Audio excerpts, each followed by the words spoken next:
Labvakar! Cilvēks darbā vidēji gadā pavada 504 stundas. Mūsu darba kabinetā ir radošs hauss, grāmatas, žurnāli, kasetes, filmēšanas aksesuāri un graužamie burkāni. Taču darba vides mēdz būt dažādas, no padomju gadu eksotikas līdz mūsdienu romantikai. Papagaļa dziesmas atbalsojas baltu kafijas krūzīšu rindās. Blakus jaunākajām tehnoloģijām dzīvo īstu kino lentu rituļu un funkcionāls kalendārs ar skolas tāfelītes krītas maržu. Te notiek kinoproves, un tā vien šķiet, ka dzīvē šajās Filma Anģeles studio darba telpās nav robežu. Tas ir birojs, bet šajā laikā mēs visi šeit pavadām ļoti lielu daļu no dzīves. Arī oriģināli šis ir kādreiz bijis dzīvoklis. Viņš ir, varētu teikt, izveidojies par tādu pusceļu starp mājām un dzīvokli. Te ir gan funkcionāla darba telpa, kur sarūmējušies producenti ar scenāriju eksemplāriem, gan režisora istaba ar galdu, kas mantots no vecmāmiņas. Homolīgi un plaši ir arī ierasti tumšā montāžas telpa ar dāmīgu akcentu. Tāpēc sākumā bija jāpierod pie tādas sieviešu izvēles, bet man liekas, ka viņas ir ok iedarās. Tālūk mājas un darba vidi apvienojuši radoši prāti, bet Bībele no 1684. gada atrodama investīciju sabiedrībā Prudencija. Klasiskā stilā ierīkotā kabineta saimnieks ir bībeļu kolekcionārs. Kopumā šobrīd ģirta īpašumā ir ap 50 bībeļu. Latvijā, protams, bībeļu ir daudz vairāk nekā kolekcionāru, un līdz ar to caurmērā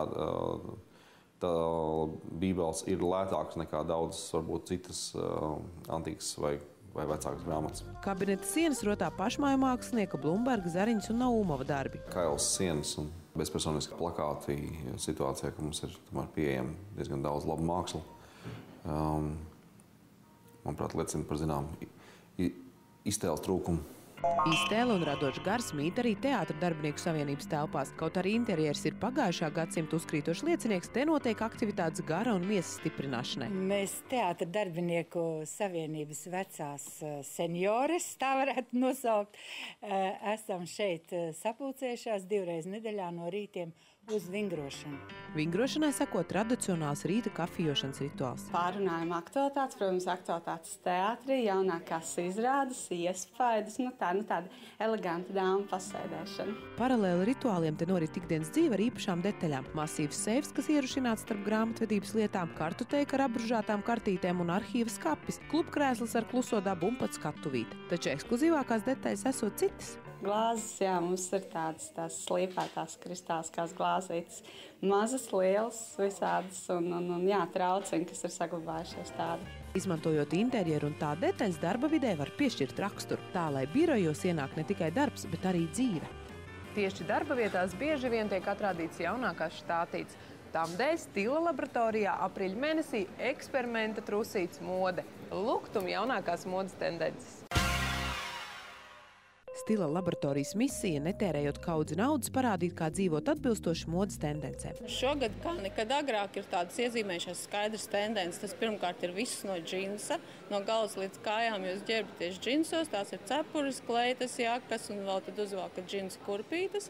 Tas ir melnbaltais variants, kad jūs varat staigāt melns ar baltu. Un tas ir, protams, ļoti liela krāsainība, kur krāsas var samiksēt pilnīgi neiedomājamākos variantos. Tā kā naudas tērēšana šobrīd nemaz nav stilā, dar zināt. Visa modes, tas stilīgums, kā saka Chanel, ir aksesuāros un detaļās. Tādēļ mainiet detaļas un jūs būsiet stilīgi.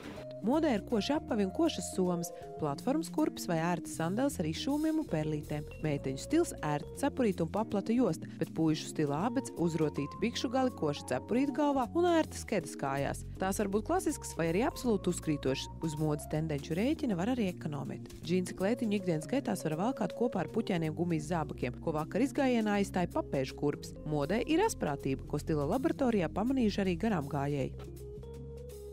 Izslēgts televizors varbūt. Tur mēs redzam izslēgt televizoru uz somiņas. Modē ir viss, kas ir gaisīgs, garšīgs un spilgts. Tirkīs zils. Tālūk modes tendences var interpretēt. Galvenais saglabāt uzticību sev. Aplūkojiet Stila laboratoriju modes lielveikalā Domina līdz aprīļa beigām.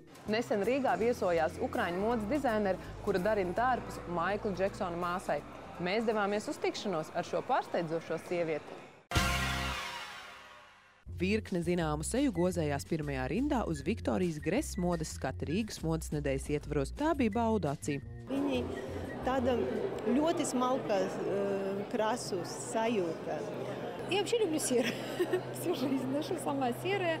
Но мне кажется, все-таки на сегодняшний день тренд не самое главное. Самое главное, чтобы человеку нравилось то, что он носит. Māksliniece ir uzticīga sievišķībai un ērtībai. Iespējams, tieši tādēļ ar viņu sadarbojasies popdīva Janeta Jacksona, kurai bijis kāds tabū. Табу было одно – не разглашать мерки Джанет Джексона. Очень быстро, просто все по-американски. Мерки, картинки, раз. В течение 1,5 месяца отшили, отправили. Все, мы лично не виделись. Šobrīd Viktorija ir aizrāvusies ar juvelieru izstrādājumiem, kuri tāpat kā Ukrainā radītie apavi papildina gan jaunāko rudens ziemas kolekciju, gan pašas dizaineres garderobi. Ja jūs esat modes, mākslas vai mūzikas mīļotāji, tad jums šonadēļ noteikti jāapmeklē pasākums Momenti, jo tieši tur satiksies īsteni šo nozaru profesionāļi. Bet mēs tiekamies pēc nedēļas. Atā!